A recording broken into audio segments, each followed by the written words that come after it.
Thank you, and mahalo. Well, that's the kind of annoying techno crap we've come to associate ourselves with. Associate you awake? ourselves. Are you awake? Are you here? Yes, that's it. I just kickstarted myself. And Mike the engineer, you are right. These headphones are screwed up. My $100 brand new Sony headphones are crackling in my ears we speak. But don't worry, I'm a pro. Let me get the phone numbers out real fast. 1-800-LOVE-191, 1-800-568-3191. The fax number, 310-854-4455. I'm Adam Carolla. That is Dr. Drew. He's a board-certified physician and addiction medicine specialist. Doc? Yeah. Good to see you today. Good to see you, too. I had to go home last night to a upset wife. Can you imagine that? Yeah. Yeah. And mostly it was about the fact that last night, if anybody was listening last night, Adam basically embarrassed my family in front of the nation. Now, well, let's be fair. It was more humiliating. All right, you humiliated me and my family in front of everybody. And not to mention my wife spent the whole day cooking for you and put on a nice spread and everything. But we had to hear about your pedophiliac tendencies and how that was stimulated by my kids running around without any clothes on. And how we'd become the poster children or the poster parents for how to prevent people from wanting to have kids. Yeah, it was like some kind of Swedish sex camp or stop. something over there. Come on. I'm not going to go home again. I will. You want to bunk up with me, Drew? I may have to. Or in my car. I can clear the beer cans you off. need to make some kind of apology so I can at least go home tonight. Was your wife really PO'd? Oh, yeah. Really? Yeah. Oh, yeah. What? I said the kids ran around nude. It was a little weird. That's all. What about the dinner? You didn't like the dinner? No, the dinner was fantastic. Drew's wife, Susan. Susan, this is only for you. You are a fantastic cook. I had gas all night, but that is a good thing. You know, in the Asian cultures, that's considered a sign of respect when you fart. That's good. On your Do me a favor. Don't respect me too much. On your host. But the food was fantastic. The conversation was great. They popped a bottle of Dom Perignon champagne, at least $90. That's wholesale. So, well, retail. But it was an enjoyable evening. I'm just saying the kids flying around on the trapeze nude was distracting. I'm not used to it. That's all. So it got so bad, I had to track down and tackle a couple of friends of mine who were psychiatrists and psychologists and make sure that it's okay for our kids to run around nude at the age of 3. And they said it was okay? They said, oh, no, we want you to shame your kids. Shame them about their bodies when they're 3 years old. What, are you crazy? I'm saying at least the thong back. That's all I'm saying. Something, Drew. All right. Anything but having those little buggers run around naked again. All right, here we go. Fine. I apologize, Suzanne. They're beautiful kids, and you're a beautiful mother. Bruce. Yeah, how you doing there? Hey, good. You're on Loveline. Good. I guess first I wanted to say you guys are excellent. Thank you. Adam, you're just comedial genius. Oh, well, thank you very much. And you know, I did sort of forget something. Roxanne Pulitzer will be in here in a few minutes to discuss her book and her life and her divorce and many other things. So we can look forward to that. But I'm sorry, Bruce, go ahead. All right. This is a pretty detailed question. If you couldn't keep me on, it'd be great because I'm on a time delay. I won't be able to hear this. Okay, Dr. Drew. Yeah. I'm a recovering addict and alcoholic. You're in recovery? Yes. All right. How many years? How long? Well, right now, 2 months. All right. Okay, but before I had about 2 years. How long did you relapse for? About 8 months on heroin. Okay. And cocaine. All right. And anyway, during those 8 months, well, actually, prior to that, for about 2.5 years, I was engaged in a very serious relationship, and I found out some things, and I kind of just went off the deep end and relapsed. What did you find out? I had cancer. What kind of cancer? Cancer of the liver. From what? From basic abuse. No. From what? From scarring, basically scarring tissue. From cirrhosis? Yeah. Wow. Hey, Drew, let me ask something real fast here, Bruce. When one gets cancer of the liver, is it usually from some form of abuse? No. It is almost never. It's only unusually is it in fact cancer of the liver. Well, it's usually cancer from somewhere else that moves, that metastasizes to the liver. Right, because the liver's the filter. Right, and cancer of the liver, it can be caused by cirrhosis and chronic viral infections, things like that. But usually it takes decades for that to develop. Well, it's a lot of other complications, but that's not really the question. Are you okay? I mean, liver cancer is not a particularly treatable cancer. Well, worse comes to worse, I have to do a transplant. All right. After like seeing what my doctor goes through. So anyway, I relapsed when I was out kind of using for 8 months. Sure. And in the process, the last 2 months, I basically had lost my fiance and Right. everything. Sure. Well, I went into recovery, and it's a strong recovery now. And I got a call back from her, telling me that everything's all right. She's clean. She never used a day in her life. Mm. And my using was very secretive. Mm-hmm. Anyway, to make this very short, we got back together. Now, my problem is I don't know how to deal with her family yet on a basis. I don't know how she's going to deal because they knew what happened, and they kind of think I'm just like this kid with all these problems. Mm. Yet it's not just that. It's just like I'm in the strongest recovery I've ever felt, and I'm not adamant about staying sober. I mean, in the sense that I don't have to like do anything. I go to meetings all the time, but I don't know. Bruce, Yes. you're a good speaker. I think we've established that, and I think you're going to have to use some of those same communication skills on the folks. But now, don't get me wrong. You don't want to give them a whole big song and dance rap because that's what they're. Addicts. And I know a few. I just got a call from a friend of mine who's like relapsed at about 7 o'clock tonight, and they have the greatest raps in the world. Right. You know what I mean? They can talk their way in or out of anything. Right. So what I think you need to do is sort of lead by example. I mean, with the folks. Don't try to convince them all over one dinner. Oh, exactly. Just I'm full of don't BS. Yeah, don't screw up. Yeah. Mind your P's and Q's and let the daughter report back to them slowly, incrementally, about how good you're doing. Walk the walk. Don't worry about talking the talk, right? Exactly. But eventually, don't even worry about them, right? The prayer about changing the things you can change and not worrying about the right. Worry about your recovery. Focus on that relationship. Like Adam says, don't worry about talking or explaining. Don't even worry so much about what they think about you, because at this point, that is not important. They will see how you live your life, and that will be much more important to them than anything you can say to them at this point in time. And wear a tremendous crucifix when you go over there. Parents like to see gaudy religious symbols. How do you know they don't want a big Star of David on there? A big high. All right, wear a big Star of David, depending on what their last name is. Jane. Yes. You're on Loveline. Thank you. Hello, Dr. Drew. Hi. Hello, Adam. Hi, Jim. What's up?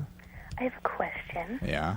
Okay, there's this guy that I'm interested in, and he has a girlfriend, and I knew this before we messed around, and it was cool that we messed around. It was, like, cool by him, too, and I know we didn't get very far, but that's why we stopped, because of his girlfriend. My point is... She was banging on the door, he stopped you. No, he stopped. Okay, so he has, like, some scruple. So he has, like, a scruple. Okay. He'll fool around with you, but not go all the way. I guess. Okay. So, yeah. Anyway, we talk and see each other frequently, and I wanted to ask how could I bring up in conversation, since we haven't talked about this at all, that I want him to watch me and another girl. But not the girlfriend, obviously. No. Uh-huh. What are you guys going to be doing? Just some yard work or something? Or you're actually going to have sex? Yeah. Yeah, you figure you're going to have to work that into the conversation so you don't affect his delicate sensibilities? I guess so. This guy's already screwing around on his girlfriend, and now you're leaving the swinger's door open? I mean, you're giving him the opportunity, which isn't even really technically cheating. Although it is in God's eyes, I'll tell you that right now. But, I mean, you're not physically having contact with the human. Who wouldn't want to watch that? Nobody wouldn't. Well, Charles Nelson Riley. There's a few other names who wouldn't want to watch. Possibly Mike the engineer. I haven't gotten a good beat on him yet. I've only worked with him for a few months. But the point is of course he's going to do this. You don't have to feed him a few beers and then slide this in the back door. You can just go out and rent out billboard space in front of his house. But we're not really addressing whether or not this is a good thing. I'm just saying, is it a good thing? No. For Jane, this is a bad thing. Jane, no. Bad Jane's. Bad Jane. Not a good thing, okay? See Jane have a lesbian experience. Yeah. I mean, it is more of a circus type really, of a kind of a chaotic sort of act that you're dragging this guy into. It's ridiculous. Jane, why are you screwing with this guy this way? He has a girlfriend, obviously has some feelings for this woman, or he wouldn't have stopped midway in your little hanky-panky the other night. Why are you trying to, why are you trying to knock him off his perch? You're trying to knock him off balance, Jane. Why? No, I'm not. Yes, you are. No, I'm not. You know he likes his girlfriend, right? I guess. But you know he's like a man, and he's weak. He's inherently flawed, like all men. Exactly. Am I right? Roxanne Pulitzer just pulled in here. You'll bash men with us for just a second, won't you? Always. Now, I try to murder him off in every book I write. oh, really? Thank you. I'm getting ganged up over You're not here. packing any heat in the studio, are you? Because I say things that make people want to shoot me sometimes. No. All right, we'll get along fine. Ann Frisker. Jane. Yes.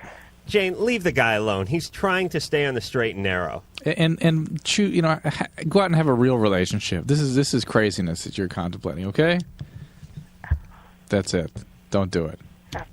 I have nothing more to say to Jane. You don't? I'm sorry. Roxanne, what would you say to Jane? Did you hear her? I didn't hear Jane. What was her problem? She likes a guy Yes. who's currently in a relationship. Mm-hmm. Not married, but has a girlfriend. She fooled around with the guy a little, but the guy stopped because he felt guilty about his current girlfriend. Now she wants to get another girl and have put on a sexual display for this guy to watch. What do you think? Wrong move. Wrong move? Bad move. Waste of time? Waste of time. Thank you. Waste of All right, time. this- Oh, my. This guy is loading Oh, yes. his shotgun and on his way to the studio as we speak. Well, that is Roxanne Pulitzer. Now, Roxanne, you're here. Let's just cut through it and say you're here. You're pushing the book. I am. You've written another book. I've written another book. The Palm Beach story. Mm-hmm. The first one was the Prize Pulitzer, which is a little play on the Pulitzer Prize. Right. There's Now, another one. let's give a little history on you. Should I? We do have it, or- to. You go ahead. I don't I'd like know to that hear much. what you. Okay, good. All right, first One off, of the few people that don't. you don't know Heidi Fleiss, do you? No. You know of her. Yes, I do. There's a certain admission of guilt right there, but you've never actually worked with her or for her. No, Okay. I don't think so. I had it in the back of my head. I don't know In why. Palm Beach. I don't think Heidi's been to Palm Beach. She didn't. She I don't think so. didn't work that corridor. I don't think One so. of the few places. Worth Avenue? she The didn't average get age is to. 85. Are you kidding? I've never been there, but it looks like nothing but thongbacks and $20,000 Harley motorcycles and parties on yachts. I mean, is it that kind of life? It's that kind of life. And you were It definitely is. It's a little island, about 1 mile by 13 miles long, and everybody's a millionaire, except for me. well, but you were a millionaire. Well, I was married to one. You're married to Herbert Pulitzer of Yes. the Pulitzer Right. publishing magnate. right? Joseph's grandson. And yes. and so for a while you led that life, For a while, 10 years I led that life. right? You had a couple of twins, Yes, What- Mac and Zach. Mac and Zach. Sounds like a town in New Jersey. You were totally sober when you came up with those names, correct? Yes, I was. That's the scary part. Because Drew, now how old are the twins now? They're 18, 6'4", Oh. seniors in high school. Yeah, because Drew has 3. Now they Triplets. keep Triplets? Oh, that would have been it for me. Rox- I was surprised I had 2, but Roxanne, your twins keep their pants on though, right? well, they've just got girlfriends recently now. They Okay, just because- turned 18, and I think their pants may be not on all the time. Drew's kids are. I heard about the allergic trapeze. to No, their they don't. fur animals. I got to tell you, that's okay. Susan's going to come down and kick my ass. She is. Either that or mine, and I'm going to deflect it over to you. Oh, here we go to deflect her foot. Just going to send her your way. All right, so you get right smack dab in the middle of this sort of cultural elitism, Yes. and you see what it's like from the inside. Now you don't come from privilege, No, I come from a very small town outside of Buffalo, New York. right? And your first marriage brought you to Palm Beach. Is No, that it correct? brought me to Lake Worth, Florida, where I was putting myself through college, which is about a half hour south of Palm Beach. So now you get divorced, and Yes. how old are you at that point? 20? Oh, you're 20, so you got married real young. Yes. You get divorced, and you're introduced to Mr. Pulitzer. Yes, 2 years later. And how old is he at this point? He's 42. And so you're I'm 22. 22. All right, that's healthy. Mm-hmm. He was damn good looking at 42, I must say. So he's held up at 42. Yep, 42, he's looking good. You guys hit it off immediately. Well, he liked me immediately. He started calling. I was just there watching someone sell him an insurance policy because I was learning the ropes. That's how I was putting myself through school. So I was just standing there watching this group insurance policy being But you're showing purchased. you're showing a little leg. No, actually, I was in this little outfit from J.C. Penney's that was white with big red strawberries. With the reinforced knees. All right. The bell bottoms, So he says like something awful. Is he a real swinger bachelor type? He'd been single for 7 years at that point, and I must say he was very good looking. He, if you like the type of look, but he looked like the Marlboro Man. Mm-hmm. Like the shirts always rolled up, the work shirts, and really tan, and driving his Jeep. Lung cancer, right? And he. And he says this, one of his seconds or one of his squires or something, who's this young one over here in the J.C. Penney super denim getup? Exactly. And they say... and calls me the next day. Use a liaison and all that stuff, right? Mm-hmm. Get her phone number. I wish I Gulf could do Life that. Insurance office, there he was calling me the next day. All right, so you go out with the guy. About 3 weeks later. Mm-hmm. All right, we'll jump ahead a year. Mm-hmm. Are you married? A year. Oh, no. We lived together for a year and a half. And then we got married. Uh-huh. And you move into now the big estate and everything. Yes, I did. And everything's going to be good, right? Well, I was very much in love with him, so I thought everything was going to be good. But Palm Beachers really don't like outsiders. So the invitations used to come to the house, and they would say, to Mr. Herbert Pulitzer, and then at the bottom it said, P.S., please come alone. Oh, really? Come alone. Come alone. Well, they didn't approve of you because... He was the bachelor. They wanted him. They didn't want me. Right. And probably... Everybody else is 20-some years older than I am, and they didn't like this young 22-year-old girl who didn't know how to use all the right forks and drank the finger bowl and, a few of those. So they didn't really take you seriously, probably.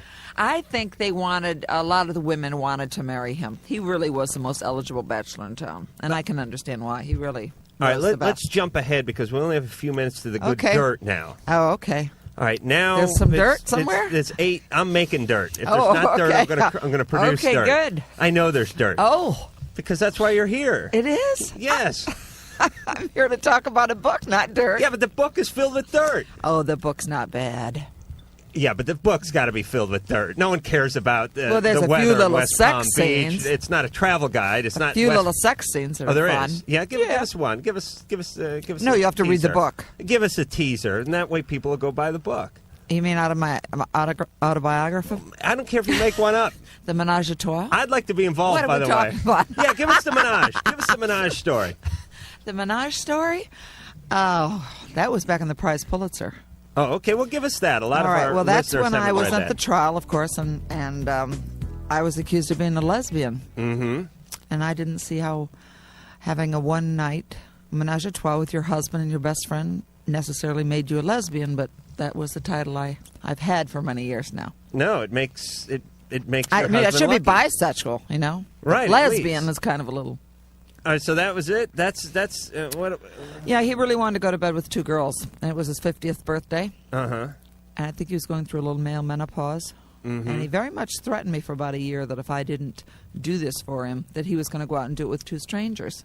And I Okay. thought, this is going to be good because I've been with this man now for 7 years.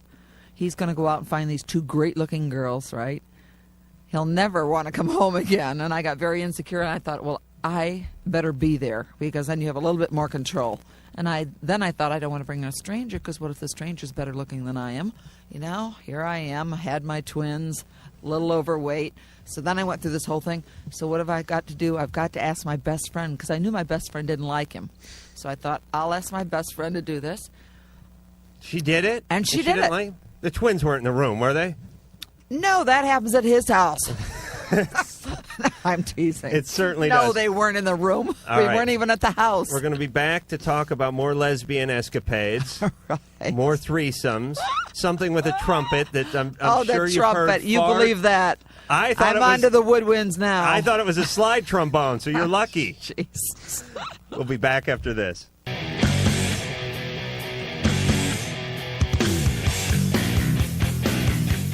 Hello, this is Jackie Mason.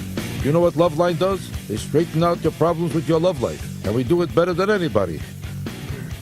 I think you wanted $8 for that drop, by the way. That's And a bagel. son of a bitch. Remember how mad he was we didn't have bagels here? Yeah, he shows up here at 10:30 at night. What? No bagels? What do you think? We're on a freaking bakery here? No bagels. It's a Thai place right around the corner, I noticed. Stop there. The Jews don't eat Thai. Oh.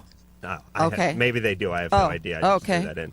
All right, let me get the phone numbers out. 1-800-LOVE-191. The fax number 310-854-4455. The woman who was confused by my last statement was Roxanne Pulitzer. I'm Adam Carolla. That is Dr. Drew.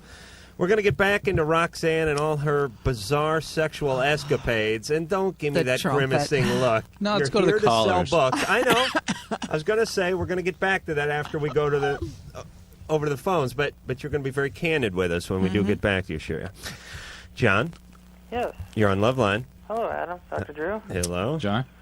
I kind of question here. I've been married almost 7.5 years. And my wife and I, well, my wife has only had 3 orgasms. Were you in the room? Yes. Okay. You had to And think she's had about more without me by herself. Uh-huh. But I was wondering, am I doing something wrong? Or there's something wrong with her? Well, I don't know if you got to pin the blame on someone, Roxanne. Come on, baby. I Sing, don't know baby. that it's anybody's fault there. I have a girlfriend who's never had an orgasm. Really? Yeah, I do. How old is she? She's about 39. Yeah? Tell her. She fakes, though. Set She her up fakes. with me. We'll keep the streak alive. We'll keep But it I intact. find it amazing because I always thought, that she had a great sex life going, but she still seems to enjoy her sex life. It just she seems to be fine with it without the orgasm. Well, God bless her I think the for orgasms are faking. kind of fun, but she fakes it. Well, John, I guess she doesn't want to hurt her husband's feelings. We always get to this when as it pertains to men, but now I'll do it as it pertains to women. She does herself just fine, right? Mm-hmm. All right. Now, what you have to do is sort of mix yourself in to the equation. You know what I mean?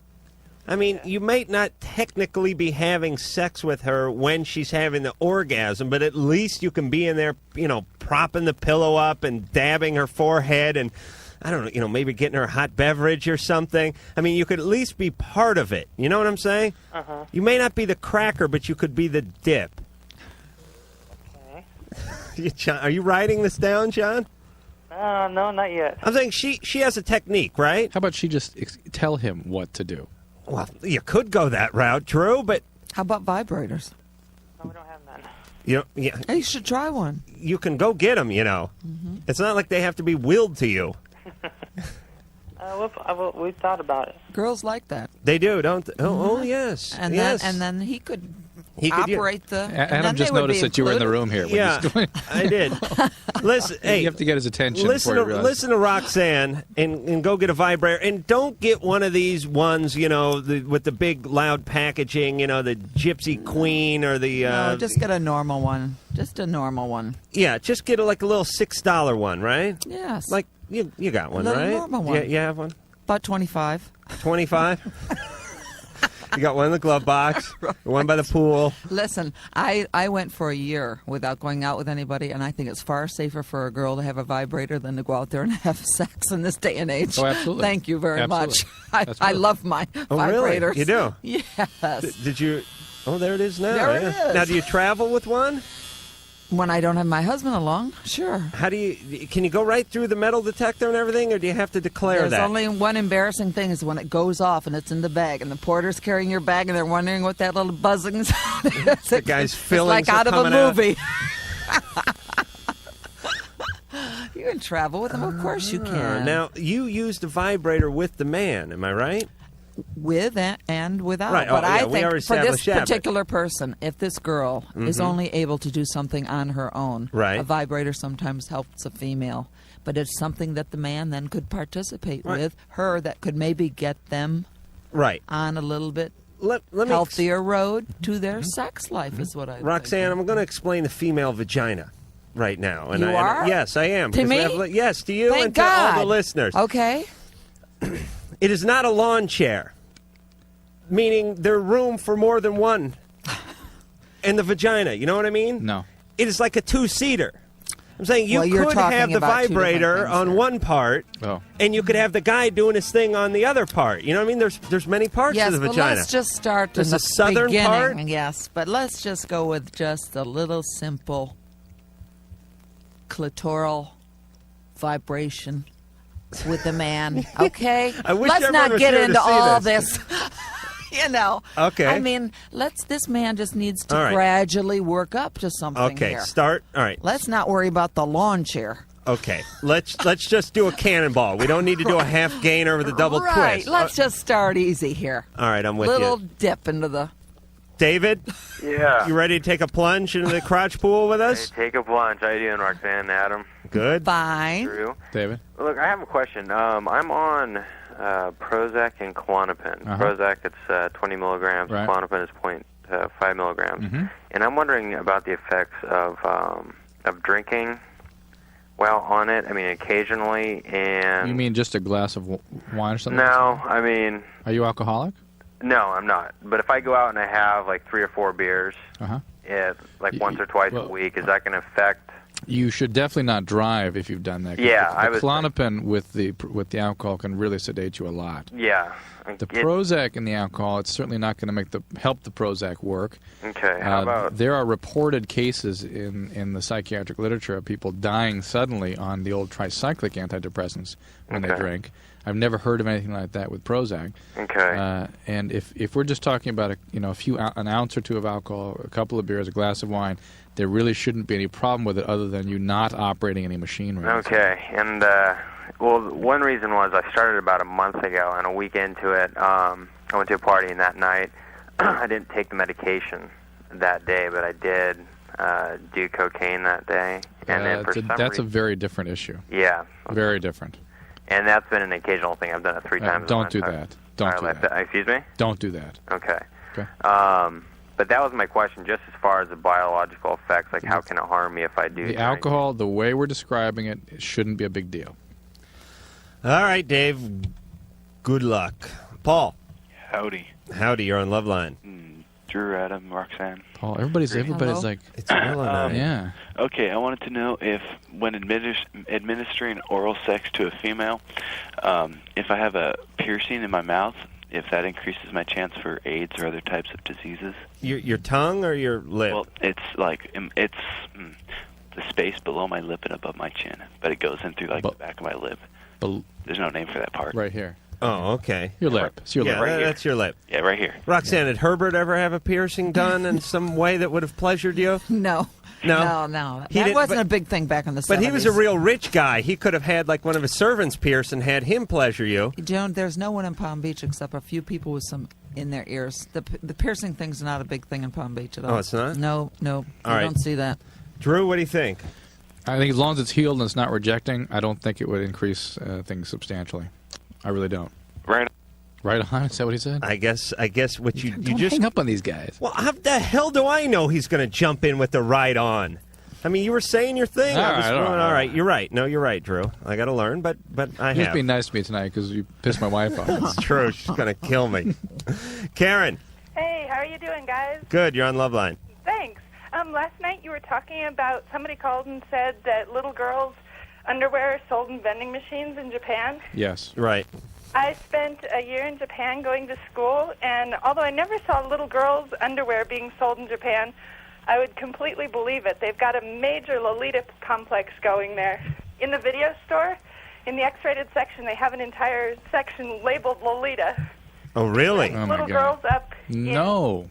Even porn stars that are old enough, they dress them to look like little girls in little girls' school uniforms and stuff. But do they have people who are legitimately minors represented in these pornographic stores? As far as I know, they're not supposed to. Right, Yeah. but they do that thing where they take someone who looks pretty young, like yeah, Roxanne when she was 18, 19 years old, Just last year. put you in the pig. You still getting the pigtails in the Right. Catholic schoolgirl's uniform? Tend to You look could pull it think off. so. You could do it. Pardon me, Karen? Asian women tend to look younger anyway, and you put a school uniform on, say, an 18-year-old, and she could pass for a lot younger. Right. And that turns people on. I guess hookers have that request a lot, too, in Japan. Yeah, and you were hooking over there or going to school? I was going to school. Okay, I knew it was one or the other. It's a weird, bizarre, twisted sexual world we're living in. That is, I've never heard that one. And you're like the Ch- mayor of that weird, bizarre sexual I am? world that no, we're in. I only sleep with trumpets. I'm normal. Yeah, no, you never did that. Normal. No. A vicious The- rumor that who The started? New York Post. They started that? They printed that headline. They had it in quotes. It said, I slept with a trumpet, and now everyone thinks I did. But you had to, I mean, it couldn't be based on pure fabrication. No. You fingered a kazoo once, didn't you? They were questioning me about my religious beliefs. And I had been to a psychic and to a trumpet seance, which is supposedly Michael the Archangel when he summons the angels and he's talking to people who have died. And in the center of a room sits a trumpet, just purely symbolism. And when we were leaving, they gave it to my ex-husband because they were so impressed to have Joseph Pulitzer's grandson there that we took it home with us. And it remained in my closet for about 5 years, this trumpet. So you never blew Gabriel's horn? Let her finish her story, Adam, please. Yes, please. So then they subpoenaed all my metaphysical books and everything, and sure enough, they told the story about the trumpet seance. And the next day, in the New York Post, Dunleavy, who was working for him then, Steve Dunleavy, who on A Current Affair, had the headline, I slept with the trumpet. And I went up to him and I said, how in the hell did you ever come up with that? And he says, now, Roxanne, think about it. He said, the walk-in closet's in the bedroom, the trumpet's in the walk-in closet, the bed's in the bedroom, so therefore, you slept with the trumpet. Wow. Well, that just sounds like shoddy journalism. But when you have the world's largest collection of vibrators, it's hard to deny a lot of sexual stories. Yes, but I didn't get my large collection of vibrators until really more toward the end of the marriage. Well, I'm going to go out to the van and add to it, and we'll be back.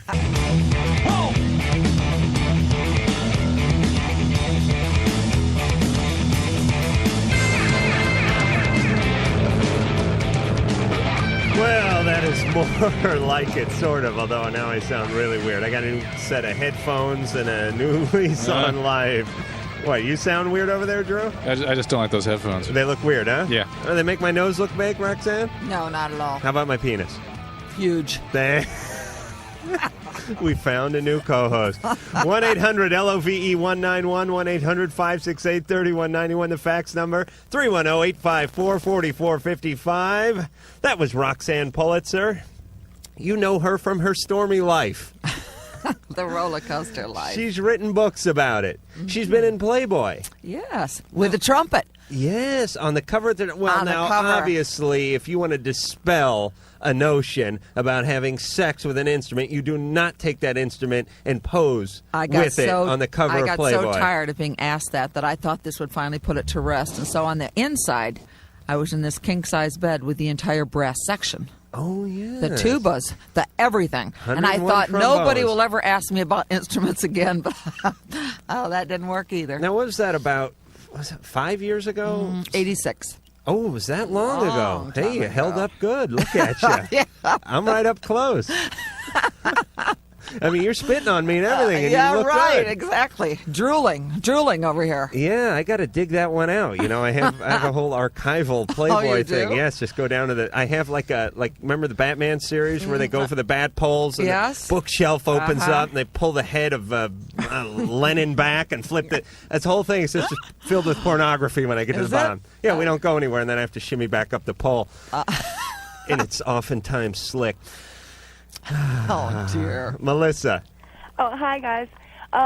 Okay, well, last Tuesday night at work, right after Loveline, I was changing an oil drum, and when I went out and took the empty container to the storage area, as I was going back inside, I heard some noises behind the storage area, so I went to check it out, and what was back there was my two supervisors. Okay, their names are Tim and Chuck, and Tim was bent over with Chuck behind him, and they both had their pants down. So I immediately turned around and went back in and went right to work. And they came in later and everything, but nothing was ever said or anything. Uh-huh. And then the next day when I went into work, to pick up my paycheck like I normally would. There was a bloody hook hanging off of Chuck's van. No. No, I got laid off, though, and then I never saw him again after that. So all those years of education, all the degrees. Yeah, I don't know. I don't know what's up with those guys. Well, wait a minute. What the hell kind of job you got where you're moving a 50-gallon oil drum in the middle of the night in the first place? Well, we process gears and parts for like typewriters and stuff. Okay. And so I was impregnating stuff, and you have to like refill the oil And so when you're done with your oil, you like take the empty. She somehow worked oil and impregnation into the same sentence, but it's not a turn on. Why is that? I think it's funny that they had girls impregnating myself, but no. Yeah, Drew's. All right, I'm not getting to Drew's wife. But I just thought it was really weird because that gonna happened. kill me. And then I went into work the next day and I got laid off, and I was the only person that got laid off. All right, now Drew had a kind of. He does this thing where he holds his hand out and he does this sort of back and forth motion, which means could be bogus. Drew, what's your take on Could this? be bogus. No, not even. How long ago did this happen? Pardon? How long ago did this happen? This was last Tuesday. Two problems I have with this. A, you're a little too anxious to tell us the names of these people. And B, I would think that somebody who'd just been laid off and had witnessed something like this and been maybe disappointed by some people they knew who maybe or may not have been friends of yours would have some emotional content to the story. I mean, I get nothing. Yeah. I get nothing. You're like Ted Bundy. Your voice does not crack at all. You have the same. You have a strange consistency to it. And you want to tell us their names. And that's always well, a giveaway. Well, maybe she wants to get back at him. Yeah. Roxanne, what do you think? Because they're probably listening right now. Yeah. Roxanne I find Pulitzer. this Come on, you know very everything hard about to weird believe sex. this whole thing. You're not believing it. No. And why? And they didn't see you coming anyway, did they? No, because it's outside and it's like around the corner, and there's like some loud machinery out there and electrical boxes and stuff. So why did they fire you if they didn't see you? Well, I don't know. I just got laid off the Wait a next minute. day. It wasn't even by one of them. It was by their superior. All right, so it just could have been serendipity that you got laid off the day after the sodomy incident. Yeah, I just thought it was, pretty ironic that it happened together. Well, it's all unfortunate. It's unfortunate that you walked into it. It's unfortunate you got laid off. And whether or not they're related, we probably will never know. Yeah, and it may be ironic, but it may not be a conspiracy. I had enough of her. I didn't believe that. Well, I sort of did. Maybe. All right. It's not important. What can we do about it? We're moving on. We're getting on with our lives. Right, Roxanne? Yes. All right, very good. Next oil drum story. Andy. Hi. Hey, you're on Loveline. Hi. Hi. No, I have this total problem. Uh-huh. Okay, I went to a party Saturday night with a best friend of mine who is homosexual. Mm-hmm. And at the party was this guy that I've been dating for about 6 months. Was a male? The friend was a male or female? Male. And we were in the kitchen, me and this guy had been dating, and we were kissing, and my male friend, who is gay, walked up behind me and started kissing this guy I was dating. While you were kissing him? Right. You mean like a three-way tongue thing? No. He, got somehow into the little combination there. Well, yeah, but you were kissing the guy. Right. And he came up on him. They're both taller than I am, okay? Oh, sounds like one of your parties, Roxanne. Yeah, so they just sort of moved up to the fifth floor and left you down on the fourth diddling yourself, right? Right. And they're doing this, and I'm standing in between them, in between their bodies. Uh-huh. Did you get fired the next day? No, I didn't get fired the Okay. next day. Not the same guys? No, but this is, oh, God.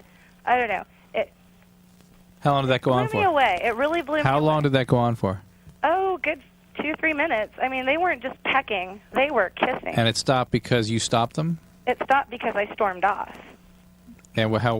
Well, you don't know that it stopped then. What happened Well, no. next? The guy that I was dating followed me out into the garage and Yeah. asked me what my problem was.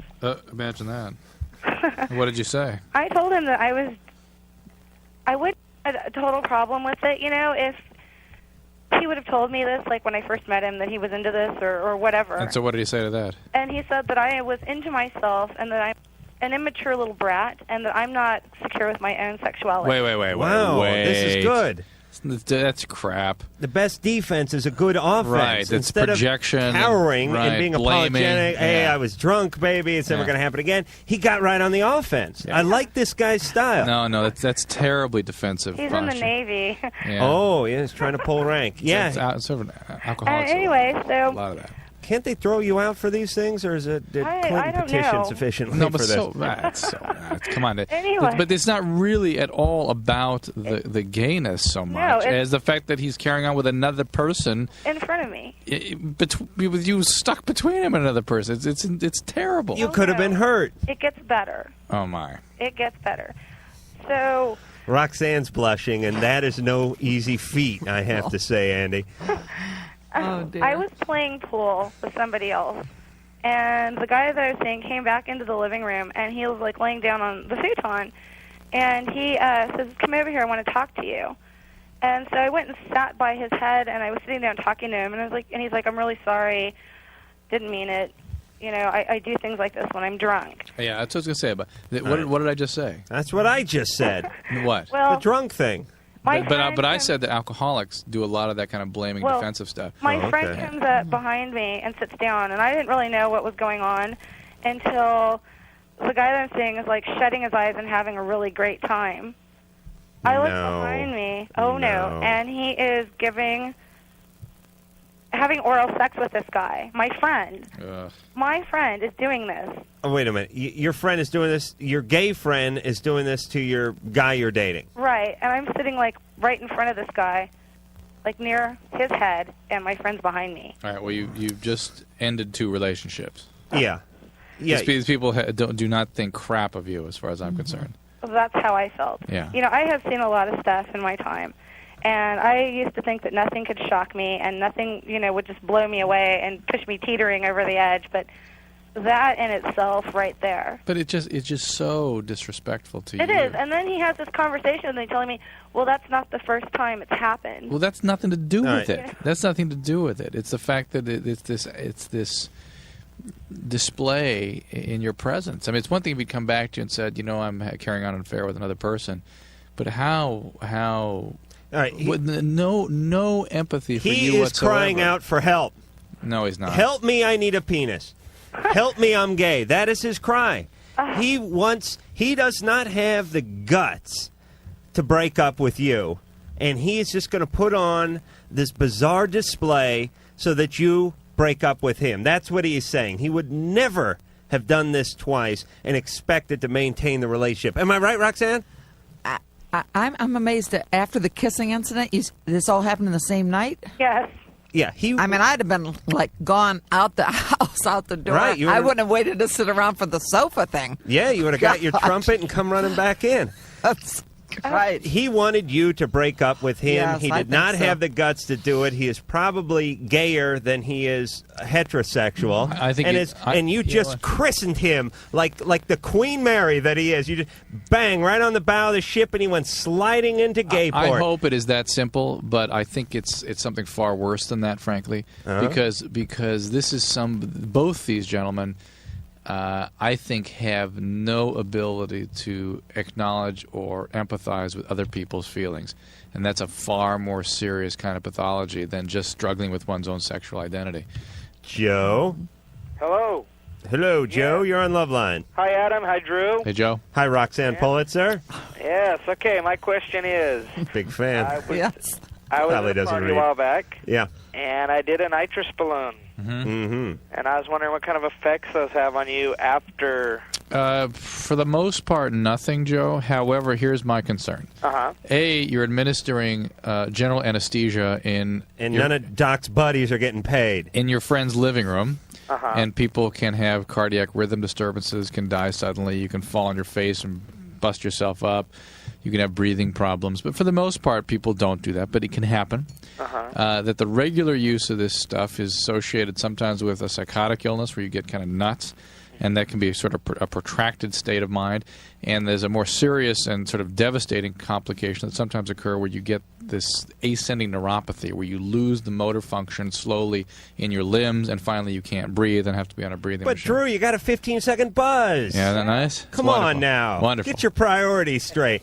This, for those of you who are confused, and unfortunately, dentist thing? most of our listeners aren't Oh, confused. okay. Yeah, it's nitrous oxide, right? It comes as a propellant, Yeah. and you buy it. Well, I don't want to give too much away, but actually they keep it locked up in now like cooking supply stores and stuff. There's You lots gotta of show different some ways. ID. Lots and you different put it into like one of those 5 and 9 punching bag balloons, and it fills up about the size of a small beach ball, and then you. I mean, You know an no, I've never done awful lot about yeah, this. this friend of mine was really into this And they stuff in float high around. school, I've and, seen those and in that's South why he Beach. didn't graduate. But he got his GED, man, and he went on to Valley College, and now he's a popular host. Yeah, we'll be back.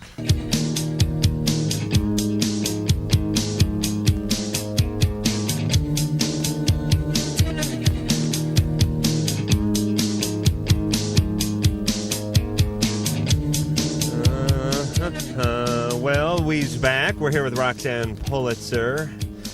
She's written a book called The Palm Beach Story. And, of course, you've read it. Oh, yes. Every bit of it, right? Yeah. What was your favorite sex scene? I like the part in the middle where the two midgets get paired up with the retarded guy. Right. And I changed it from the race car driver, made him an offshore powerboat racer. Oh, really? Just so no one could figure out who I was talking about because he's such an asshole. Let me say something about this offshore powerboat racing stuff. You know, these guys are setting these celebrities like Don Johnson and whatnot. They set records and stuff. They do a lot of that in the Florida area there. Seems to me all you need is a ton of money in one of those jumpsuits, and you just strap in, and they give you a job like navigator, and all of a sudden some guy who's never been out in the water before is setting the world record for this stuff. Am I right? I mean, how... It's fun. Though I went down and rode in a boat called In Excess, and I tell you what, that's an experience. Was it one of those scarab-type V-hole it's unbelievable. What does that mean? And you stand up, you know, you don't sit down, and you're out there. Sailboat? You're No. They go 180 miles an hour. It's unbelievable. Very safe. Oh, yeah, very safe. Yeah, it's a great sport. The boat costs $700,000. Yes, They least. kill a bunch of marine mammals, and at the end, everyone gets loaded. Just don't hit the manatees. And we'll be back in 10. They're always flying off the water into the audiences and things. Oh, yeah. Thousands of people get killed, but yet they continue. No, what happens is they destruct in the people that are on it. The Princess Stephanie's of Monaco or Caroline's whatever, Caroline, her husband or fiance or whatever was killed in one of these things. You just can't. You can only go so fast on the water. I think it's like 40 knots or something. Yeah. You don't want to go 200 miles an hour on the water. Right. You know, in the drag boats, the guys actually wear parachutes. Now, that is a scary thought. They have drag boat racing. Yeah. They put the parachute not on the boat, on the guy. So if the boat takes off? Because these things are like these blown hydroplaning pickle fork things, and they go and they flip. They go like 130, and they flip over, and the guy's got to pull the... Forget it. Yeah, not for me. All right. We're going to go back to the phones, and then we're going to get back to Roxanne. We're going to talk about the Palm Beach story. We're going to talk about this NBC movie of the week that was made about me. You. Yeah. When's that coming out? China Phillips played me. I never looked better. Oh, really? Yes. I'm going to be starting the Bert Convy story coming up, too. Bert, we hardly knew you. All right, we're going to get to all that, but first we're going to get back to the phones. Frank. Yo. You're on Loveline. Yo, what's up, Adam, Dr. Drew, Roxanne? Right. My question is more for Dr. Drew. All right, go ahead. All right, I'm 27 years old. Yeah. And at the end of October, I had a testicle removed that was undescended. Right. And I did a sperm count then, and I was at 20% of what I should be. And I'm wondering, you know, is there anything to do to lift the sperm count? And also, on a related note, when I have sex and I ejaculate, I stay hard and just keep going. And does this have anything to do with that? Relax, Roxanne. This guy's a problem now. No, it has nothing to do with that, number one. Number two, having the low sperm count doesn't, to my speculation, have anything necessarily directly to do with the single testicle. I mean, usually a single testicle should be able to compensate fine and give you a normal sperm count. Let me explain the testicle, Frank. You know how in the I airplanes... thought it was enough tonight when I had to hear him explain the vagina. But go ahead, no, please. It's only fair. The lawn chair. Yeah, the launcher. Yeah, and this is what? This is This is an airplane. An airplane, all right. Okay. The male testicle, the scrotum, it's like a DC-10. Yeah. You understand? Do you know where you're going? Yes, I do. All right. Hell in the basket. It's meant to fly off two engines. That's how God created the DC-10, No. but it can fly off of one. Right. In an emergency, if there's a flare-out or runaway nut or something like that. It'll do fine. Right. Yeah. Okay, Drew? Are we satisfied? That was good. Yeah, but because you have just one engine left, if anything be the slightest bit wrong with that engine, the plane could start to go down, lose altitude. Right. You got to check the oil pressure gauge on that one engine constantly. That engine needs to be checked. There are lots of sort of mechanical things that can go on there that can affect your sperm count. So why would my propeller keep rising after I'm out? That's fine. That has to do with the trim. It's a good lawn chair. That's the age of the plane. Okay. Okay, that's okay. That's Would not masturbation have anything to do with no, that? no. But I do think you ought to go back and talk to the urologist and remove the testicle and see if there's any further investigation need to be done. There's microsurgeries and things that could be done to improve the sperm count if that's something that needs to be done. Okay. Also, you could have really a medical endocrinologic evaluation just to make sure there's nothing else there. Frank? Yeah. You handle your baggage quite often? 4 or 5 times a day. Yeah, I had a feeling. Really? Mishandling What, of is he the somebody baggage. at the club that you have founded? Well, you know how you can sniff out the alcoholics? Yeah. I know the chronic masturbators. Indeed you do. How do you figure that out? You know, I'm part of Can you explain that to me for my next book? I'm part of a fraternity, an elite You are? fraternity. Oh. Yeah, you know Is this a certain age group? How old are you? I'm 31. It's like 31. an animal Oh. kingdom. You know how Animal kingdom. You know Uh-huh. You know what I mean? They know. See, I know. I'm gonna include you in my next book. You know the You're women good. that are packing vibrators, right? Yeah. You know. All right. But those are the women over 40. Mike. Hello, Adam, Dr. Drew, Roxanne. Hello. Yes, I have a problem, and I was wondering if maybe you can give me any suggestions or, give me any answers. It's very embarrassing for me. I go out with my friends sometimes, and, all it takes for me is to see one real good-looking girl. And, it really doesn't take that much for me to get an erection. And sometimes, right then and there, it's really embarrassing. And, all of a sudden it'll just be sticking out. And, you can't really just put your hand over yourself. And How I can, fake it. unfortunately. I can hide it with chapstick in the right place. Maybe you won't be in my next book. No, it'd be a very small chapter, baby. Mike, how old are you? 19. 19. 19-year-old can get an erection at an autopsy. Yeah, I'm pretty... You really can. I mean, if I'm 31, I thumb through the sports section, see the Vegas ad in the back of the paper. I got a hard on for a day. Can you strap it down? I don't know.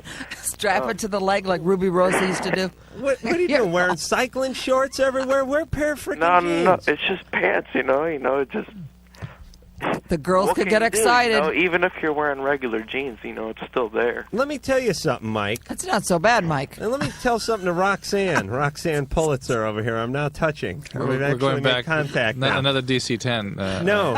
Into the Drew, lawn chair. Yeah. Something you'll be interested in. Oh, I'm sure. Let me tell you how I can't wait. how the female mind works. Oh, yeah. And Oh, yes. I don't see producer Ann, but if she's around, she can jump in on this one if she's within the sound of my voice. Here's the deal. We did the TV show. Drew and I are doing this version of Loveline for the TV show coming out in the fall. Now, we did this pilot thing. Now, I happen to know a few people at the place, New World, that's distributing this thing. And I became intimate with one of the girls, and I talked to her a little bit, and she said... You even talked to her? Amazing. Yeah, not while I was being intimate, for Of Christ's course. sake, no. Was it gonna... That talk? Yeah, it was universal grunt Okay, of good. love. Mm-hmm. We learned a lot. The deal is she said, and this is before she met me or anything. Oh, sure. Seriously, and I'm not just blowing my own horn here, pardon the pun, Roxanne. She said... Not big enough to be a horn, sweetheart. Well, it's Chapstick. It's a chapstick. It's at least a freaking mouthpiece. Come on. Okay. She said that some of the girls in the place were checking out my basket. Do you know what I'm saying? They were checking out the package and having a little conversation about it. Now, she was sorely disappointed when she met me, of course. You see, Mike, it's all well and good. The girls like but this. women do check out the basket. Producer Ann, come on in here now. Now, you don't want to get poked with a guy's erection when you're waiting in line at the movie or something, but you look Right. down. Sure. You'll see if No. he's feeling... Drew, you stay out of this for just a minute. Ann... Right. And when you're dancing. And Roxanne... Now, women try to be mature, and women say sizes matter and all that stuff, and that's fine, but you're sexual beings, too, God bless you. And you look down and you check it out. If you're not good at oral With the sex, clothes on, size right? Is does that what we're matter. talking about Yeah, here? with the clothes on. Especially if a guy is sitting, especially in jeans, you can tell. Sitting in jeans. yeah, it's just- Hold it's on, very, Mike. very- We were wearing jeans for the pilot, and I was sitting the whole time. The actual video The part. actual video is what they were looking at. I'm looking under the table here. You want to take a quick peek? Oh, I'm done. Jeans. We're going to need a wet nap in here, Ann. I had a little mishap. Maybe I just need to wear bigger jeans. Let me give you a few dollars, Roxanne, please. Stuff like this my makes pleasure. me sick. All right, Mike. Yeah. Don't be embarrassed, Yeah, Mike. double down on the Haynes. All right. This is a blessing. This is not a curse. Do you understand? All right. We should all have problems like Mike. But has our society now distilled down to like the end of the Roman Empire when the guys were strapping phalluses to themselves? And this is the preoccupation of Roxanne just distilled down to my groin. I don't know if you actually saw that or not. Just wanted to see the chapstick. It's cherry flavored, baby. Oh, See the end? I'll bet it is. Dan. What's up? Hey, we're having a good time without you. All right. How are you? Okay, well, mainly the question was for Dr. Drew. Yeah. My wife and I have been together for several years now, and how many years? About 4. Okay. And we've kind of been just kind of hitting heads lately on a lot of issues. Do you have kids? No. All right. And I don't really know where to begin because there's just so many little things that might. What are the issues? What do you mean when you say we're hitting head on issues? Well, what are you talking about? It's just kind of things with each other's like characters. It's like, you know, she does things a certain way, I do things a certain way. And So it's back to, you know, how you hang the toilet paper and this sort of thing. It's not that basic. It's more like, you know, her sarcasm bugs the hell out of me, and my anal retentiveness bugs the hell out of her. So somewhere you guys have lost the feeling that sort of galvanized the relationship, huh? Probably. So you're just left with these irritating behaviors that you focus on. Pretty much, yeah. And the person that you were in love with is sort of out of the picture a little bit. Yeah, it seems kind of that way. What happened? What? How do you think that happened? Did you guys change a lot? Do you guys in different places in your lives now? You have different careers? Sort of. I mean, she's pretty unhappy with a lot of the stuff that's been happening in her life, and she's gained some weight, and we've kind of. She's not real happy with where she's at as far as where we're living. She doesn't really like the state. So she blames you for that? Well, I don't know if she necessarily blames me, but I mean, it's like we tried to like set a time to maybe move or something like that, and I guess it was really hard for me to just know when a good time would be, and I kind of said, well, maybe after this year we'll move, and one thing led to another. It didn't happen. The job didn't come through like it was supposed to. Blah blah blah. And right, so I guess she kind of harbors some ill feelings. Dan, Earth to Dan. Dan, you are having problems like everybody is having problems, and I don't mean to diminish your problems, but I do want to say that almost everybody that's in a relationship that goes past a year or two starts delving into these issues. Roxanne's nodding her head. Of course, she was doing blow with some, Shaw somewhere in her mansion, but she still had her own problems. You know what I'm saying, Dan? Right. And well, I guess what I'm saying is mainly that we've been talking about divorce because we just keep slamming into issues, and I don't want to get a divorce, and she doesn't really want to get a divorce, but she thinks that's. Really what about therapy? Yeah, why did you get some professional intervention here? Well, I wanted to, but she thinks, she said yesterday we were talking about it, she's like, well, I know what my problems are. I don't need anybody to tell me what my problems are. Well, this is not about her problems, and this is about the relationship problems, which is something that exists between you, outside of both of you.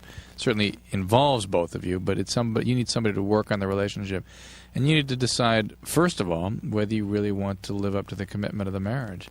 I mean, it sounds like she's ambivalent even about that. And if she's having those kinds of resentments and really wants out, then it's natural enough that you'd be having a lot of conflict. Yeah, and sometimes relationships are like, I'll tell you what relationships are like. No, seriously. No, but listen, hear me out. Parachute? Oh, no, this isn't better than the DC-10 one. This is better than all of them. Roxanne, you're gonna ruin a pair of panties when you hear about this one. Yeah, I don't have any on. Oh, seriously?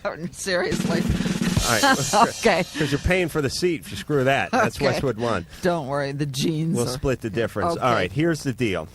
Sometimes the man is like the baking soda. Fine, benign, no problem with the baking soda. You put it in the refrigerator, it freshens things up, you brush your teeth with it. The woman could be like vinegar.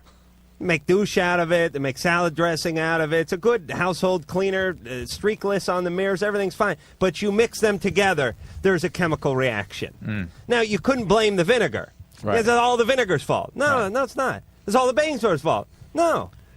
it's when you come together, Right. this chemical reaction Right, happens. right. So you need to take this chemical reaction to a third party. And look at it. Right.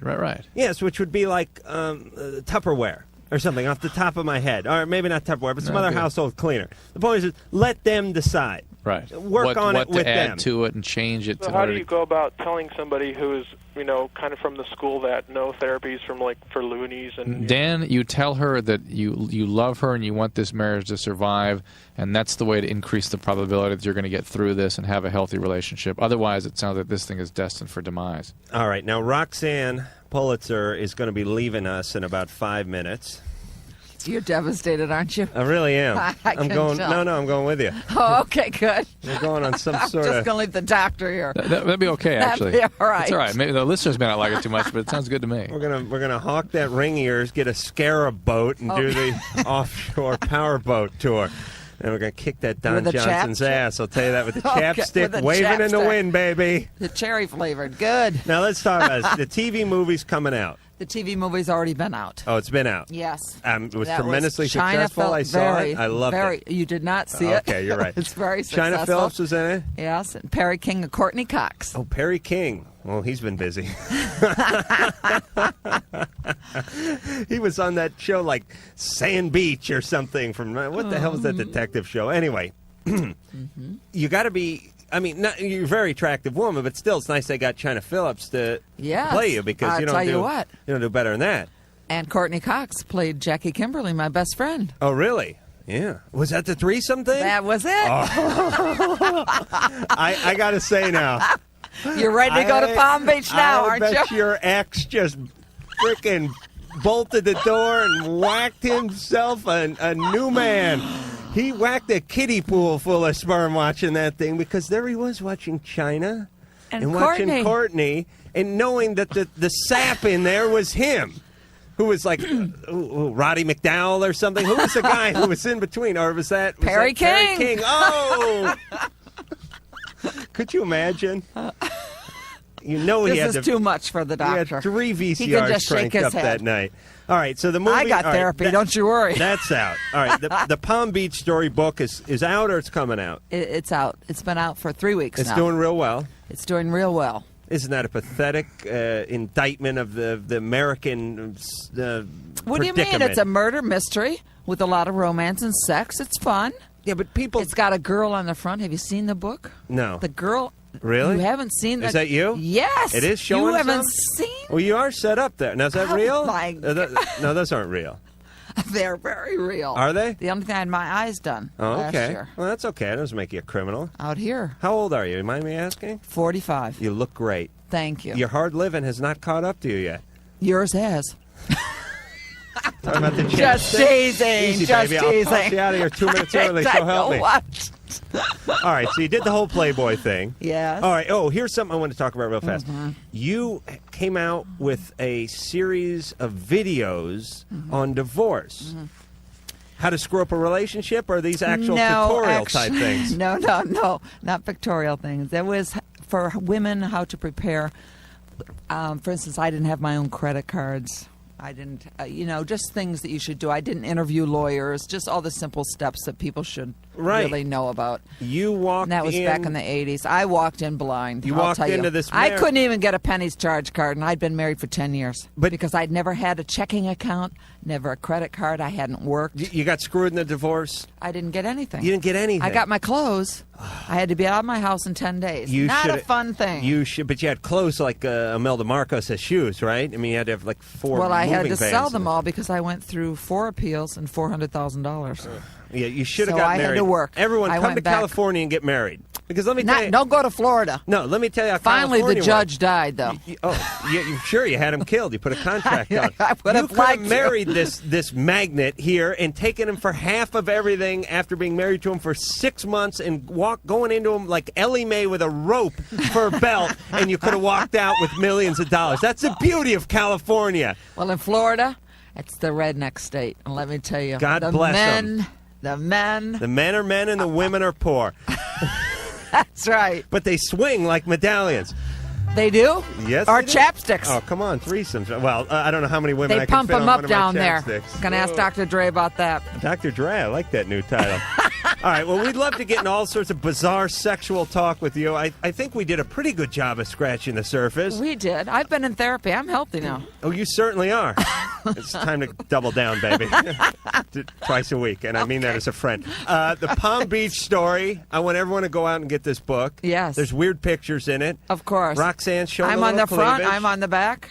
Oh, you Cleavage, the front. Uh-huh. It's unbelievable. All right, so it's worth the $25 just for that. Exactly. I'll wait till it comes out on paperback. They won't be as big then. We want to thank you. You were a great you. guest, and we'll be back in a minute. Hi, this is Cameron Bancroft from Beverly Hills 90210. I'm not a virgin, but I play one on TV. And when it burns when I pee, I listen to Loveline with Adam Carolla and Dr. Drew. You certainly do, Cameron, you son of a gun. He was a real nice guy. I miss the Campton. 1-800-LOVE-191. You know, it's kind of funny the way I critique every one of these. After they're gone. Well, I liked Cameron. Yeah. All right, I wasn't nuts about Jackie Mason. Yeah. So there you go. All right. Whose butt am I kissing? Everyone's. 1-800-LOVE-191. The fax number, 310-854-4455. Roxanne Pulitzer has left the building. She was a sassy little minx, wasn't she? Yeah, I guess that's a the way I lot of fun for a describe woman. Well, a lot of fun for a woman her age. Serena, Uh-huh.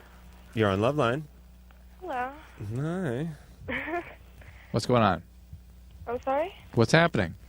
Well, I don't know. I've been having some problems. Recently, my boyfriend, he's going to be 21 in April, and he's been just totally stoked and talking about this thing. He wants to go to Las Vegas, and he's supposed to be going, and we were talking today, and he said something about his brother wants to get him a prostitute. And you tell him that he needs a new girlfriend if he intends to do Well, I that. told him, start paying me. He's going to get a new Start girlfriend. Start paying you? Well, if he wants to go get a prostitute, I don't know. Why am I not good enough for him? Why? And why does he want to do this? I mean, is this just like a party thing? Let me tell you something, Serena. Let me give you my... Hold on. Okay. I got this one sniffing. By the way, that smelled like Tom Like. It didn't smell like anything on Serena. I don't know what the hell he's been putting this mic. The point is, Serena, if he had every intention of going out and getting himself a prostitute, he certainly would not bring it up to you. Men are dumb, but they're not stupid. No, Drew, don't give me that puss. Drew's giving me that, Drew, you know what Drew gave me the puss? Drew gave me this puss. He's got a point, but then again, Adam said it, so I really got to think about it before I commit facially to this one. Right. You know I'm right. If he wanted to get a prostitute, and he was really hell-bent on getting a prostitute, and his brother was going to get him one and stuff, he would pull his brothers, don't say a word. We're going to do this. I'm going to wear a condom. We're going to have a great time. We're going to get loaded. I'm going to fly back. I'm going to say we played pinochle or craps the whole night, and that was it. Well, now, I started to get mad, and he said, what did he say to me? He said, well, you can watch or something like that. Like, he's supposed to, like, take me or something like that. I don't know. this guy's trying to rattle your cage. Or he's a really bad dude. Yeah, one or the other. Or he's a really bad dude who's rattling your cage. I don't think he's a really bad guy. I mean, I don't know. Let me ask you something, Serena. Mm-hmm. Has this guy ever brought up things in the past that were sort of like this? I'll give you, for instance, telling you a little bit too much about an old girlfriend that you didn't need to know about or something like that. All the time. Perhaps pulling out a photo album or something under some other under the auspices of, oh, I want to show you a family picture, and then showing you a couple of pictures of like some old girlfriends or something. Said that one. He's done that. All right. Yeah. This guy's what you call he's a male exhibitionist. He feels insecure. He wants to prove his manhood to you by how much other women desire him, or how much other women did desire him in the past, or how he could go out and sow his oats somewhere else. This guy is basically rubbing this in your face. He's just immature. You see, I tapped into the whole photo album thing. Or, much like, yeah. Or he's a bad guy. Just a bad guy. Drew, no, I'm right on this one. All right. Well, see, we both had, like, problems with, I mean, like, when we drink, there's, like, a history. I don't want to get into that because, I mean, I know Drew. I've been listening to you guys for, like, ever. Whenever porn shit. Anyways, but, you know, we've had nights where we gone out, we drank, and we get, you know, nuts, and, I mean, we fight a lot. And a lot of it is him bringing up old girlfriends, always talking to old girlfriends. I can't talk to any of my old boyfriends. All right. See, I knew it. I know this guy. Listen, Serena, you guys are having a nursery school type relationship. This is, you know, I mean, instead of pulling on pigtails, you're pulling on, he's pulling on your penis, or he's pulling on her penis, or she's pulling on his. your emotions. Yeah, they're a little more evolved sexually, but emotionally, they're still in romper room. Right. Now, one of you is going to have to grow up. Well, should I, like, take him out and talk to him, or, you know? Yeah, take him out. All right, listen, take him out, and don't let him get drunk, and you don't get loaded either, and just have a normal conversation with him. Tell him you're disturbed that he brought up this whole thing. Tell him that you don't like the fact that he brought up, constantly brings up the old girlfriends and whatnot, and don't be real offensive about it. Just be matter of fact and just state it and try to get a little distance from it, and don't be on the attack with it, and give him a chance to respond and defend himself. And if he tries to pin it on you or says you're the one who wanted to go for the photo album or something like that, then just screw him. Not literally. All right, Serena? Yeah. All right. Yeah, these guys do that. I don't know what all right. Drew, back to the book. Drew, you pick we just got a weird message, and Drew and I both went haywire for just a second. Katie. Hi. Hey, you're on Loveline. I don't know. One of you can answer. Whoever knows, like, the answer, I don't know. My boyfriend, like, just went through this little thing, like, phase where he wanted to be by himself, and he was, like, all quiet and stuff, you know? And, like, every time we did stuff, all he wanted to do was sleep, and I don't know. And then he, like, I talked to him about it, and I said, like, do you still want to be with me? And he said, yeah. And then he, like, asked me what was going on, and I'm, like, named out this list of stuff that was bothering me. And then he said, like, everything was okay. And I'm, like, really good friends with his best friend. And his best friend told me, like, some inside stuff that I'm not supposed to know. Like what? Like, well, after he told me it was okay, his best friend said the next day he said he didn't know how he felt about it. But he, like, told his best friend that he loved me and stuff. And, like, he really, I know he means it 'cause he's, like, a great guy and everything's been great. I just don't, like, understand what's going on, like, why he's... He may not really understand either. You know what this sounds to me like? Depression. Could be depression. Could be depressed because he's in a relationship over his head, doesn't know how to handle it. Could be depressed. I mean, he just sounds confused. He just sounds confused to me. I don't think, Katie. Yeah. You know how I enjoy blaming the person who calls. That's one of that's one of the things that makes me alluring as a host. I like to blame whoever calls up, but in this case, I'm not going to do it. I think that this guy. How old is he? He's 17. 17, senior. No, he's a junior. Stupid guy, huh? Okay. He's in high school at this point. He's hitting that teenage depression thing where he has sort of a little loss of identity, somewhere between a teenager and a man and all that kind of stuff. I think the guy's going through his own thing.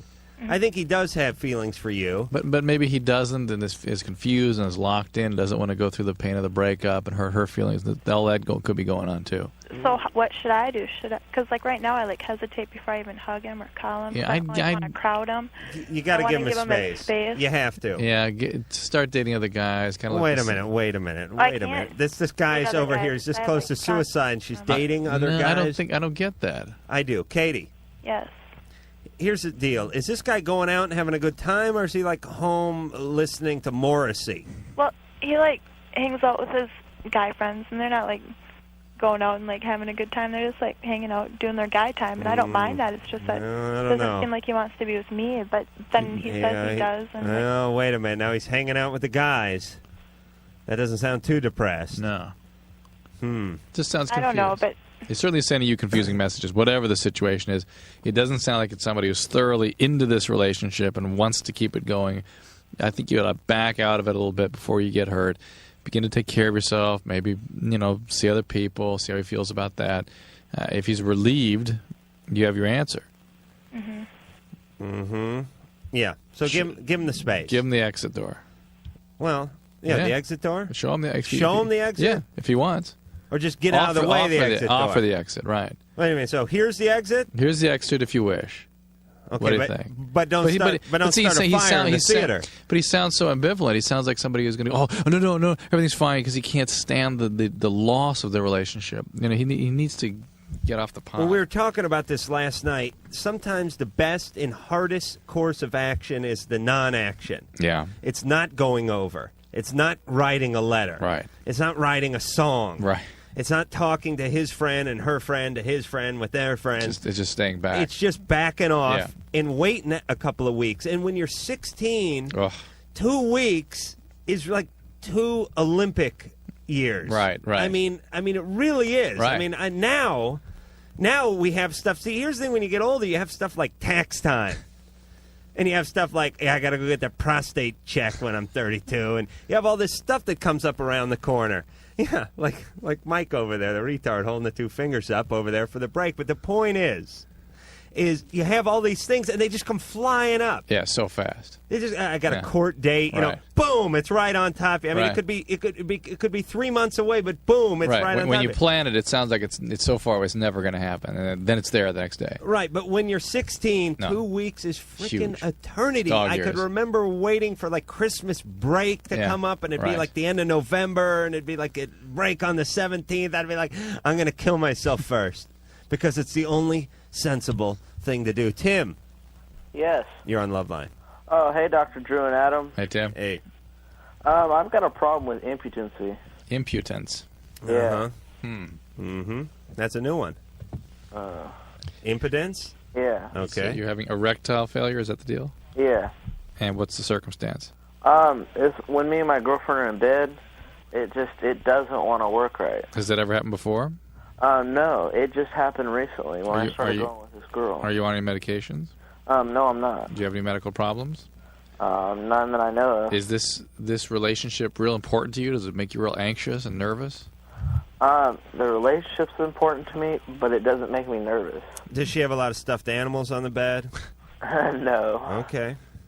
Sometimes that can do it. Well, the thing that's most likely to make you not function is anxiety, nervousness.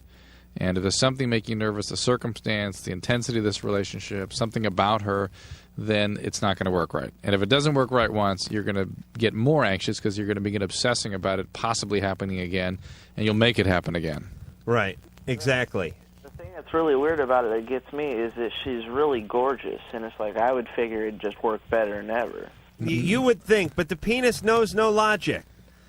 You know who the penis answers to, Tim? Who? No one. The devil. That's the penis's. That's who does the penis's bidding.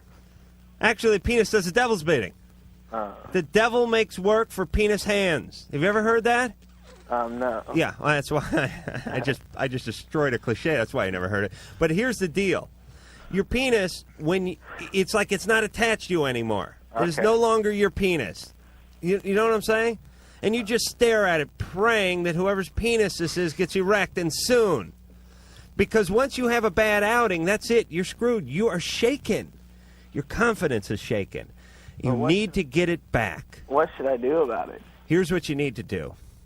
You need to get in front of the bathroom mirror with your shirt off. I'm telling you this works. You need to point at it. You want some of this, M.O.? Come on, bring it on. You need to shadow box and, like, knock over a thing of Old Spice or something. Get all piped up. You know what I'm saying? Yeah. Then you need to bring her in, and she's got to do stuff to you that your penis will respond to no matter what. You know what I'm saying? Yeah. Are there things that she could do that your penis would respond to? I don't know. He's still thinking about yelling at the mirror. Adam. Get all hyped up. Hyped up like you're going to, remember in Kane and Kung Fu when he put his wrists on the side of that pot and he gave himself the dragon tattoos on the inside of his wrist? Yeah. No, you don't. You're too young for that. That's what you need to do. Get hyped up.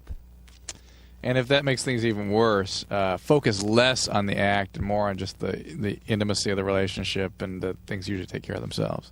Okay, that too.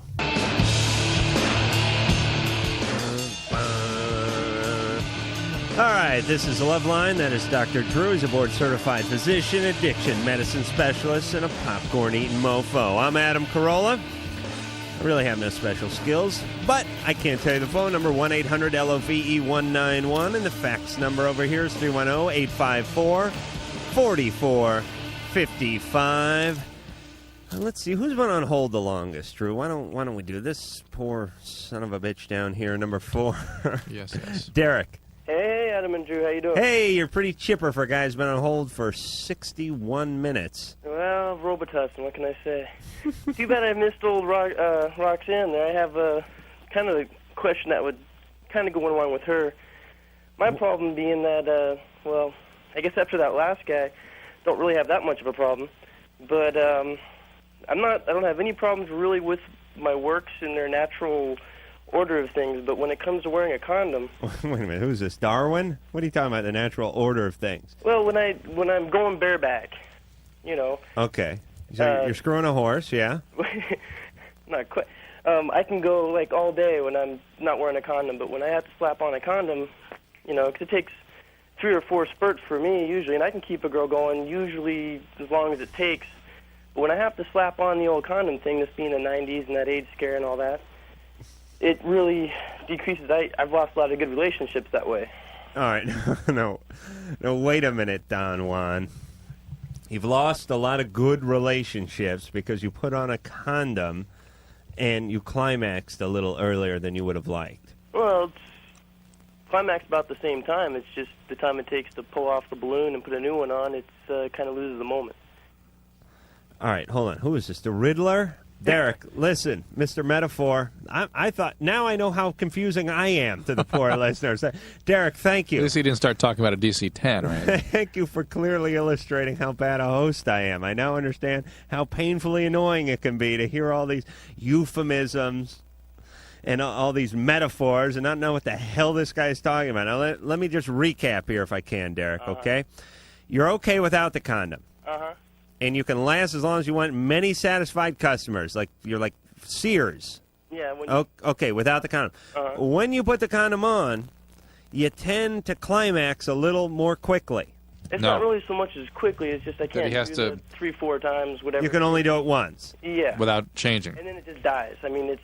You can't get the new one on. Yeah, or just kind of, I don't know if it ruins the moment or whatever. Let me explain to you why the penis dies. And it's all part of God's wonderful plan. Women cannot take as much as guys would like to give them sexually. They really can't. I mean, I'm not a big man, and I may have overstated that tonight. I'm really not. But I'm okay. And I move all right. You know, I think it's the boxing training or something like that. But the point is women are good for, 20 minutes, a half hour, and then they start to wear out. I mean, they get sore. This is a little buttercup. It's you know what I'm saying? It's not a mason jar you're banging on. You know what I mean? Oh yeah. There's all sorts of sensitive stuff floating around down there. Real thin membranes, all kinds of little thingamajiggers that are floating in there. It's important to find the right ones. Well, I'd rather make them sore than be known as the 2-minute king. Yep, but listen, this is like a woman's vagina is like origami. You cannot take a combat boot and mash it until it's just typewriter paper. Do you know what I'm saying? Well, it's far from that. It's just like I say, when it dies down, the girl's kind of going, I see, and then you don't get the call back. Well, you're not crushing the swan with the first move. That's your problem. You're going quick to start off with. Well, yeah, there's, number one-nighters and stuff. All right. Let's not argue over time periods any longer than we already have. The point is, Drew, is what can this guy do to last a little longer in the condom? My main question is, you do see the new pills out and stuff like that are supposedly raise the sex drive or extend the length of time you can keep the length. What are you talking about? Derek's having a little pepe problem, and he's having difficulty putting it out. What pills are you talking about? Well, there's a couple new ones that you see, every once in a while, new miracle drug or new vitamin. Guess what? In the back of Chicks and Ammo, right? Explode with energy. Sure. Actually, you see them in newspapers nowadays a little bit too, but I don't know it's just to sell newspapers. It's just to sell that product. So don't succumb to any of that. How about having a relationship with someone where you can together work on these things? Yeah. Oh, I never thought of that. It's amazing. Now there is a novel angle, Drew. Actually, and let me then I haven't had too many good relationships, so let me just understand some of the components of a relationship. Is there dialogue involved with Dialogue, emotion. Wait a minute, what was the second one? Caring, respect. Wait, now slow down. Rick. Yeah. It's pig hour here on Loveline. Yeah, I'm calling to say, I have a problem with masturbation. Yeah, let's go to the next call. Far be it for me to cut off a masturbation call, but Drew gave the bogus hand, and when the hand speaks... That was that. You listen. Greg, you're on Loveline. Hey, Adam, Dr. Drew. That's the kind of response I like out of a caller. I have a question. Canker sore is a form of herpes simplex 1, right? Unless Drew has one, in which case it's just a little canker. Okay, if you have one and you perform oral sex on a woman and then have sexual intercourse with her without a condom, what is the probability of passing it on to her and then her passing it back to Greg, you? did she have a cut that you could have rubbed some of your own feces in while you were at it?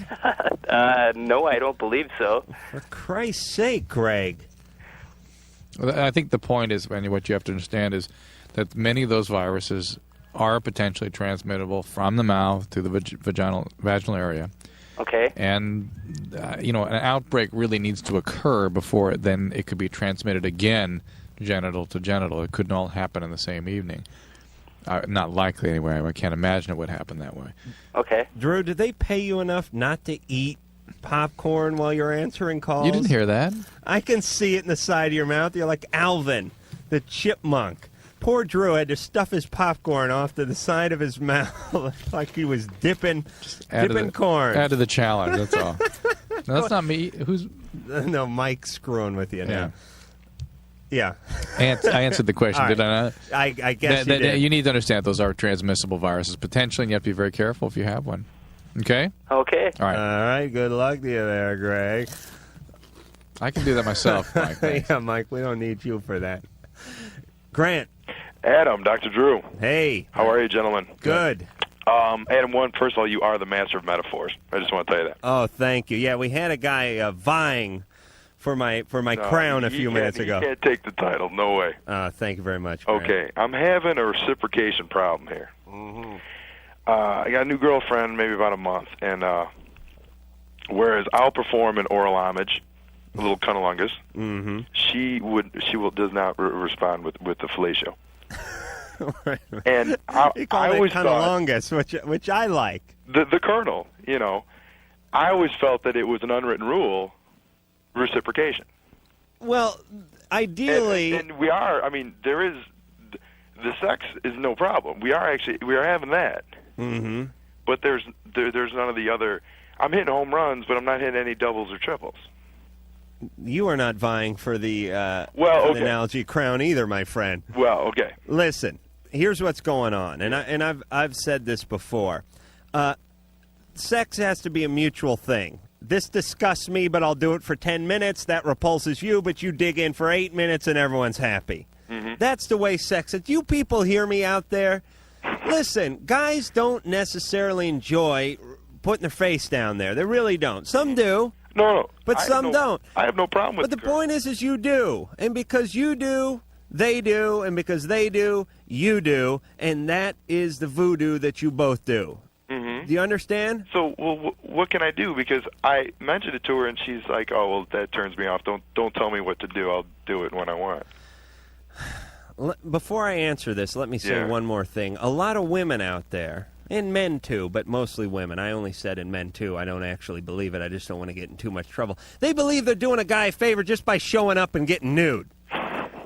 Do you know what I'm saying? Yeah, I mean, and that's the way we've structured it in society a lot of the times. I mean, the guy is happy. I mean, that's where the whole prostitution thing comes in. We're going to pay you. You just get nude and have sex with us. You don't have to pretend like you like it. You don't have to do anything.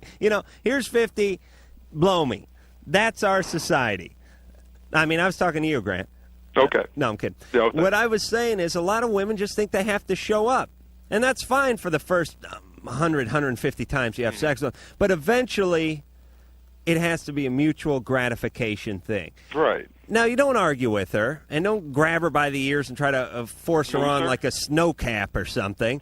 You tell her, listen, I really enjoy this. You don't even know how much I enjoy it. You know when you see dogs in the park rolling around on their back? Right. That's how much I enjoy a blowjob.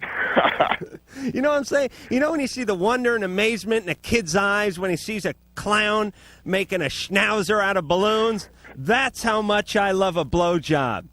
You know what I'm saying? Mm-hmm. Do you know the sense of pride that comes to a veteran when he sees the Blue Angels strafe an air show?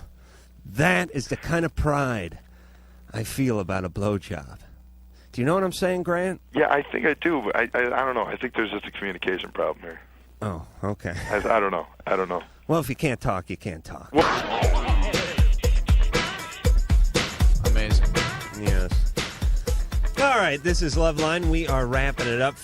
For me, it is a Monday. For Drew, however, it is a Thursday because he's seen fit to go on another vacation. It seems like he goes on them every week these days, but okay. Drew, where are you going? Utah. I don't think we broadcast up there, do we? I don't know. I mean, you don't want to hear this crappy show anyway. You're going on vacation. Yeah, we're taking the kids. We're going. Skiing? Yeah. Yeah. Bring a snowsuit for the kids. We'll bring some clothes sake. for them, and when they come back, they'll be wearing clothes more frequently. Really? But not all the time. But you know what? It's fine. Let the kids go. Let them born free. God bless you. Yeah. That's what I say. To shame our kids I about don't how they feel about their body? Not your kids I'm worried about. It's your wife's going to kick my ass. You bet. She is a tough cookie, this lady. Let me give the phone. Well, I don't want to give the phone number out. Let me give the fax number out. 310-854-4455. How about the address? P.O. Box, 4345, Hollywood, California, 90078. Then email LUV191 on America Online. Now, tomorrow night, and I should have mentioned this earlier on in the show, but people will be here anyway. Tony Bennett. That's great. The legendary Tony Bennett will be here, and you will be gone. I will be gone until Sunday. And Dr. Bruce will be here. And then Mark, and then your grandmother. Oh, yes. Do not miss Thursday night show when I lock antlers with my own blood. Believe me. Now, my grandmother came on this show a few months back, and she was sort of... We had the guys from... I want to say Monty Python, but no. We had the guys from something the comedy group, sex show, Far Out. No, the whatever, the cult movie. She had trouble participating. Yeah, we had too many people in here, and she got knocked around a little bit. You know what I'm saying? She's a little old lady. No, she's not. She's tough as nails. She'd probably give Susan, your wife, a run for her money. The point is that she's going to come in here with guns blazing. Rocky Horror Picture Show. All right. Thank you. And thanks for helping me on that, Drew. Anyway, I wasn't here. Yeah, okay, stay out of this. You're going away again. God bless you. Maybe you get in an accident and don't come back.